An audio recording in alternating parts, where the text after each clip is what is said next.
কি গো, কি করছো? বসে আছি দেখো। হ্যাঁ, সে তো দেখতেই পাচ্ছি, কিন্তু আমার সাথে একটু বসবে না? না রে না, কেন? আমি পারবো না। আরে না পারলেও একটু বসতে হবে, না হলে এক্সামে কি লিখবে? আমি পারবো না। ওই দেখো আবার বলে পারবো না। কেন পারবে না তুমি? ভালো লাগে না যে আমার। ও আচ্ছা, তাহলে তোমার কি ভালো লাগে শুনি? ভাল লাগে চাইলে তুই আর চোখে। হেই, তুমি এটা কাকে বললে?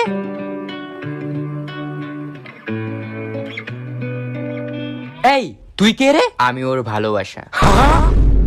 Yes baby. কি গো, ও এসব কি বলছে? কি হলো, উত্তর দিচ্ছ না কেন? আর তুমি ওর সাথে কখন থেকে আছো? সারাটা দুপুর ধরে। হ্যাঁ, তার মানে কি তুমি আমাকে সত্যি ভালোবাসো না? ও কিন্তু তোমাকে শেষ করে দেবে বলে দিলাম। চুপ ডাইনি। এই তুমি ওর কথায় কান দিও না তো, চলো আমরা দুজন মিলে একটু এনজয় করি।